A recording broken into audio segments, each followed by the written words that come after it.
Monsieur le maire, quelques points rapidement. Premièrement, je serais d'accord à ce qu'on ait les informations de Justin. Il m'a téléphoné d'ailleurs pour me parler à ce sujet-là. Et je pense qu'il y a des connaissances en la matière. Alors, ça pourrait certainement être un plus dans le cadre d'un caucus où le sujet va être analysé.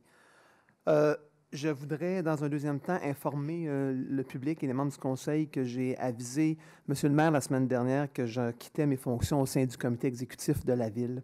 Et c'est une décision que j'ai prise pour des raisons tout à fait professionnelles, à savoir ma profession d'avocat à la commission d'accès à l'information qui m'occupe de façon de plus en plus importante. Et les réunions de l'exécutif sont principalement le jeudi en avant-midi. Et ça devient de plus en plus difficile pour moi de me libérer pour assister aux réunions sur une base régulière. J'ai d'ailleurs dû, à regret, en manquer quelques-unes récemment. Alors, dans les circonstances, je préfère laisser ma place à un autre conseiller qui pourra aller à l'exécutif. Et je veux remercier... Non, c'est Philippe. C'est parce que... c'est Alain qui... Ah, j'ai pas vu, excusez. OK. Alors, vous me déconcentrez, là. Alors, donc, je veux vous remercier, Monsieur le maire, de m'avoir fait confiance en me confiant un poste à l'exécutif. Et je veux aussi remercier mes collègues Stéphane, Yvan, Mme Marcoux, ainsi que les fonctionnaires avec qui j'ai eu une bonne collaboration au cours des 3 ans que j'ai passé à l'exécutif. Et c'est un endroit où c'était agréable à travailler aussi. Alors, je souhaite bonne chance à mon successeur qui prendra la place à l'exécutif.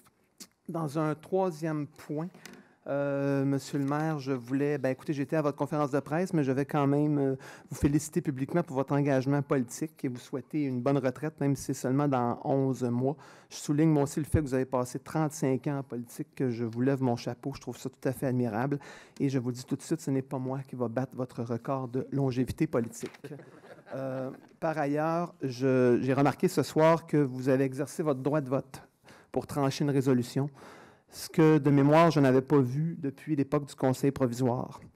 Et je formule un souhait pour la nouvelle année, c'est j'espère que notre fin de mandat ne ressemblera pas au climat qu'il y avait à l'époque du Conseil provisoire, que ce ne sera pas un climat politique identique à celui qui régnait à cette époque-là, parce que c'était très pénible.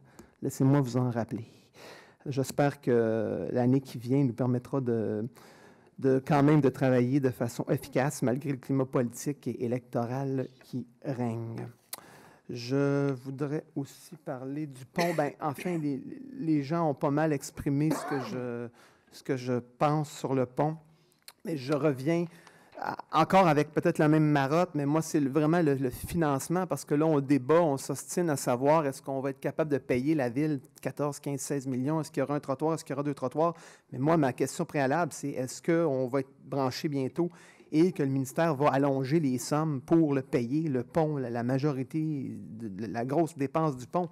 Parce que je rappelle aux gens qu'il y a eu 7 milliards de dollars de coupures d'annoncés dans le dernier budget. Alors, ça va certainement avoir des répercussions quelque part. Et en terminant, souhaiter des joyeuses fêtes à tout le monde, à tous les citoyens de notre belle ville. Une bonne année 2013. Merci.